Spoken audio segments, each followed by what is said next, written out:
Nope. I'm not giving up riding. I'm not giving up my bike.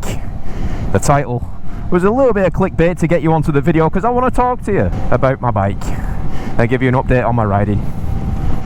Show you what mods I've done to this thing. I've had this thing for about a month, going on 2 months. Have a recap of what I've done so far, and yeah, just have a chat, just have a ride on this beautiful Sunday morning. It's 10:14, it's already 31 degrees Celsius. What's that in Fahrenheit? That is, double it, add 30, 62, 92 degrees. Something like that, about 90 degrees Fahrenheit. But first things first, as always, stopping at the post office. Let's go. Rev matching's getting better. Look at that. Look at that. That's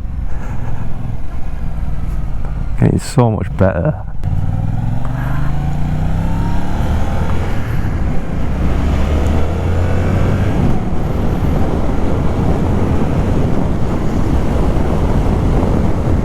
Oh, this thing is just too much fun, man.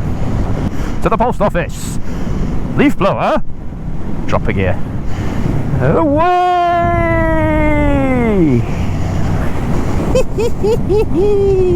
Think back to the first video that you saw on this channel, which was not that long ago. That I would have never thought that I would be doing stuff like that, accelerating like that. That's absolutely incredible. I absolutely love this MT-07. It doesn't love me though with rev matching like that. That's incredibly bad. Lean it around the corner, and here we go at the post office again.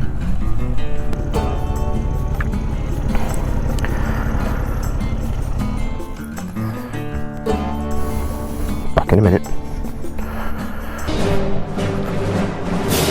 There they go. 3 different things from the other channel. Oh, it's beautiful. Look at that. Wow. Wow, wow, wow.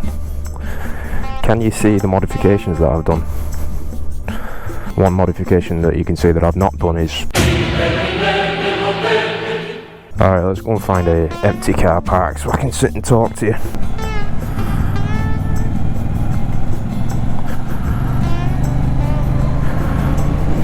On the open road. Well, riding wise, it's been quite smooth sailing, but as far as adjusting to getting the bike on the road and getting comfortable on the bike and getting comfortable with traffic and, you know, the operation of a motorbike, because I've never done it on the road before. The only time that I rode a motorbike was in the motorcycle course, so, and that was years and years and years ago. So I came into this very, very green and not really, well, no experience. It's like a toddler learning to walk. The way that I'm riding now has all been kind of self-taught, really, which is really pretty cool. I'm very proud of myself for where I've gotten to at the moment. But yeah, going from being a newbie with no experience whatsoever to now nearly 2 months under my belt, it's been really quite smooth sailing up to this point. I am much more comfortable on this bike. The MT-07 has been fantastic to me so far. I absolutely love this thing. I've said it in other videos. I was going for a Super Sport when I was first looking to buy a bike, and the riding position on that just wasn't sitting well with me for my first bike, so I went with the MT-07, a little bit more comfortable, handlebars raised a little bit, so, you know, just a more comfortable riding position, which I thought was going to be beneficial to me as a new rider, and it absolutely has been. It's been just a dream to ride this thing. If you're thinking about getting an MT-07 and you're on the fence, just do it. Jump off the fence immediately. Don't kill yourself. It's a fantastic bike, but it's been really, really easy to hop on and get comfortable on. Like, having somebody on my inside of me there and cars behind me would have scared me before. I've kind of gotten out of that a little bit. It's all about how you ride. If you're riding safely, if you're doing the things you're supposed to be doing and not, you know, swerving all over the road, going excessive speeds, you're mitigating the risk, and that's what I've been doing. I've been actively telling myself to, you know, because there's always a tendency to want to do something like this, you know what I mean, which is an absolute thrill.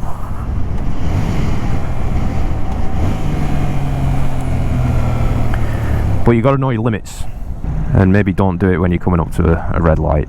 Maybe that. Has there been any major scares? Not really. There was once where on the first day that I got the bike, where I was moving it and I almost dropped the thing, and that was because, I'll show you what I did.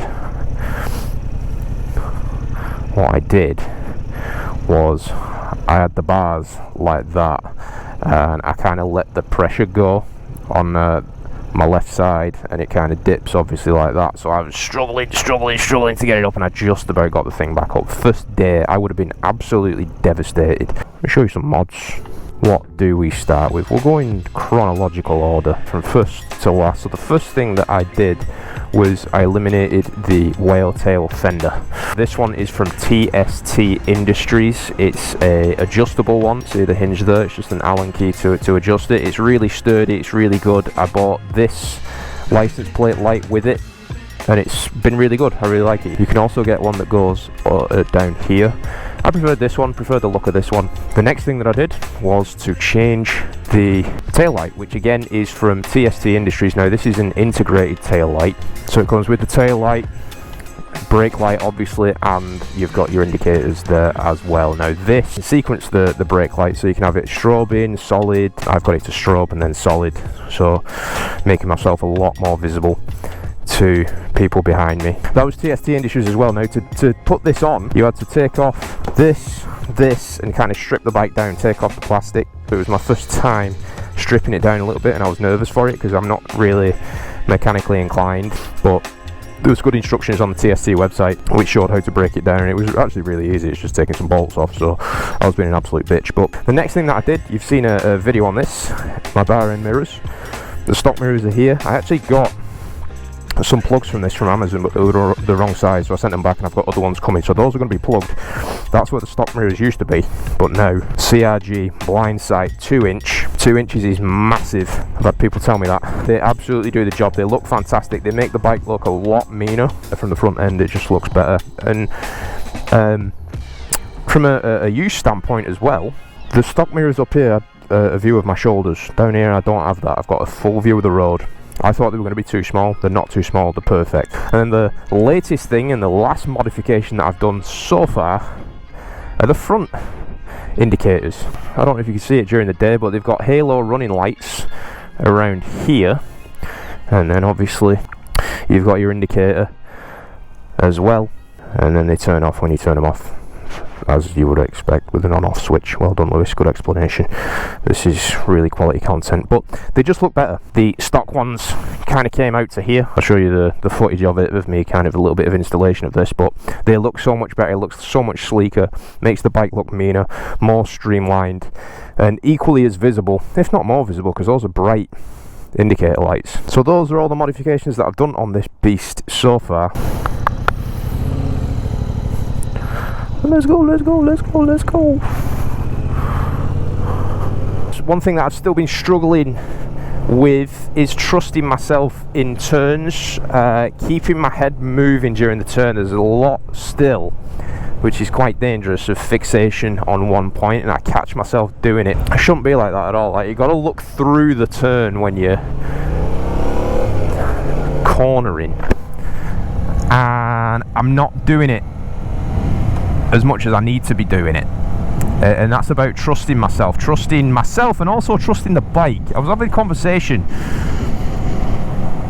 with my very, very good friend and rider, CBR 600RR, beautiful bike, young Bob. You know, I was kind of explaining to him how I was not really trusting the bike in a corner, like leaning the bike over in a corner. It has been a little bit of a struggle for me because I'm not trusting the bike. I have a fear. Let's see if we can do it on this one. I'm a bit low speed. I still have a fear in the back of my mind that the bike is going to slip out from underneath me, and he gave me some good advice. He said that these tyres on this bike are meant to be leaned on. You know what I mean? And when you do lean it over, that, you know, that's what it's for. That's what bikes do. You lean them. They're to be leaned. So it's got plenty of grip and it's going to be absolutely fine. So it's a kind of, I've got to get out of that mindset that you know, something bad's going to happen as far as cornering is concerned. He also told me to start shifting my body a little bit more in the corners rather than just staying, you know, kind of upright and looking through the corner and being very stiff with it. Loosen up a little bit, loosey-goosey, lean the bike a little bit more. The other thing that I've really got in the front of my mind is now riding in the centre of the road. When I first got the bike, I was riding in the centre, and I sent a video to young Bob, and he was telling me, you know, don't ride in the middle. That's where all, you know, the sludge, oil and whatever is being dropped from cars, and you're riding in it in the middle of the road. So if you're in, you know, kind of to the right or to the left of the lane, you're in a better position to get away from that sort of stuff, which is really, really sound advice from an experienced rider. He's been riding for years and years and years and years. Rode dirt bikes, did all that stuff. Just a great guy and a great mentor for me to have as a budding rider. Rev matching's been a bitch. Rev matching's getting better. I'm getting a little bit better at it, but still not perfect. Like, look at this. Speaking of the sludge, whatever that is, I don't know what it is, but if I was in the middle of the road, I'd be straight in that.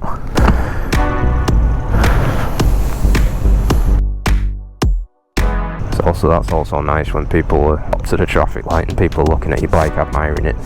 It is a beautiful bike and attention. I'm not an attention seeker or anything like that. I've only got 2 YouTube channels. Now, having said that, I've got people looking at the bike. When I rev it, they immediately look away because they think there's a landscaper on the other side of the road blowing leaves.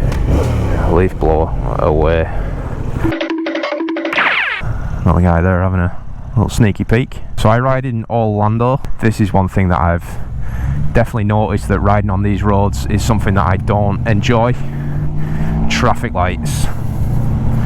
The amount of traffic lights, you just, you know, on a road like this, you get going and then you have to come to a stop pretty quickly. I mean, it's been good for practicing shifting my gears up and down, but it's just stop, start, stop, start. The roads down here are not really that enjoyable. I've got to go and find some better roads for riding on. Like, look at this, you know, you get up to some sort of speed, 45 mile an hour, then you've got to slow it down and come to a stop again. And it's not really ideal. So it's stop, start, stop, start. It can't be good for the bike either. Everything else I've really, really fallen in love with. I really have.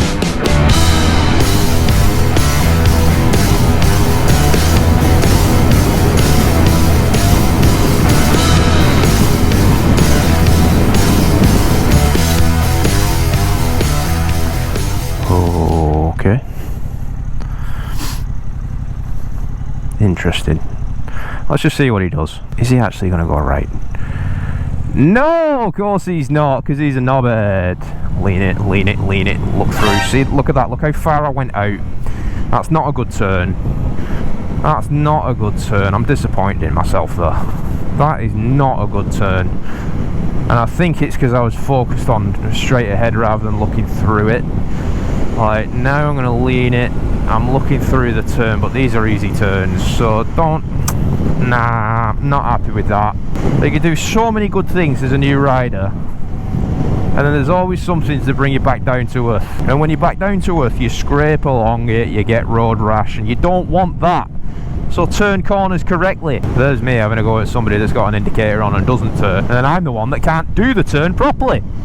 So who's the idiot, really? Will Ferrell knows. What an idiot.